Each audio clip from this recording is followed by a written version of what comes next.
तो दोस्तों भारत के लिए एक बहुत ही बड़ी और अहम खुशखबरी निकल के सामने आई है और जिस प्रकार से हमारे चावल, गेहूं और शक्कर जैसे कृषि उत्पादों की जो मांग है वो अंतर्राष्ट्रीय मार्केटों में बढ़ रही है, उससे आने वाले समय में कृषि निर्यात के मामले में भारत अब दुनिया में कुछ टॉप 10 देशों के अंतर्गत आ जाएगा। और स्क्रीन पर आप सभी एक स्क्रीनशॉट भी देखिए जिसके माध्यम से ऐसी जानकारी दी गई है कि आगे चलकर भविष्य में भारत कृषि उत्पादों के मामले में दुनिया का एक बड़ा एक्सपोर्टर देश बनकर उभरेगा। दरअसल दोस्तों अभी तक होता क्या था कि जब से रूस और यूक्रेन का युद्ध शुरू हुआ है तब से भारत के गेहूं की जो डिमांड है वो दुनिया भर के अंदर बढ़ गई है। इससे पहले हम दुनिया के टॉप 10 देशों के अंतर्गत भी नहीं आते थे जो गेहूं का निर्यात करते थे, क्योंकि पूरी दुनिया में भारत के गेहूं को लेकर ऐसी मान्यता थी कि भारत का गेहूं घटिया क्वालिटी का होता है, इसमें कीड़े मकोड़े और फंगस वगैरह ज्यादा होते हैं। पर दोस्तों भारत ने अपने माल की क्वालिटी के दम पर पूरी दुनिया में आज साबित कर दिया है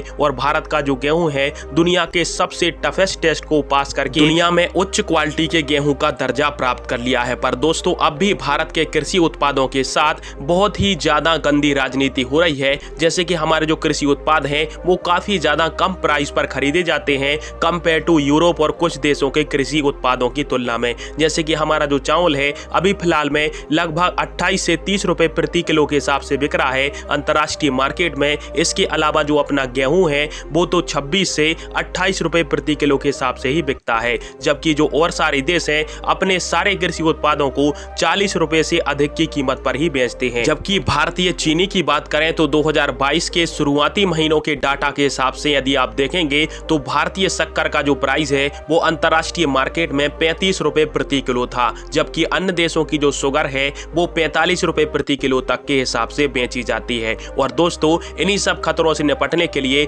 भारत सरकार की तरफ से एक बड़ा और जोरदार एक्शन लिया जा रहा है। दरअसल दोस्तों शुगर के मामले में हम दूसरे सबसे बड़े एक्सपोर्टर हैं, साथ में चावल के मामले में दुनिया के सबसे बड़े एक्सपोर्टर हम ही माने जाते हैं और चावल का जो मार्केट है वो 40% का हमारे पास है। और दोस्तों इसीलिए भारत सरकार का भी ऐसा प्लान है कि भारत की जो खेती की प्रणालियां हैं उनके अंदर भी सुधार किया जाएगा, जिसमें उर्वरकों और फर्टिलाइजर का कम से कम उपयोग किया जाएगा, ताकि दुनिया के जो देश फर्टिलाइजर के उपयोग को कम करने की मान्यता देते हैं वहां पर भी भारत के कृषि उत्पाद बेचे जा सके। साथ में भारत के कृषि उत्पादों की भारत के अंदर किल्लत ना हो और यहाँ पर प्राइस ना बढ़े, इसके लिए भी कृषि मंत्रालय की तरफ से आवश्यक प्रबंध किए जाएंगे। इसके अलावा दुनिया के ऐसे देश जो कि गरीब हैं उनके लिए कुछ रियायती दरों पर भारत के कृषि उत्पाद दिए जाएंगे, जबकि ऐसे देश जो कि पैसों में संपन्न हैं उन देशों से पहले पेमेंट लेने के पश्चात ही भारत के जो सामान है उनको एक्सपोर्ट किया जाएगा। साथ में भारत के प्रोडक्टों को गंदी राजनीति से बचाने के लिए भी भारत सरकार अब बहुत ही स्ट्रिक्ट एक्शन लेगी और जो भी देश भारत के प्रोडक्टों को लेकर भारत की मानहानि करेगा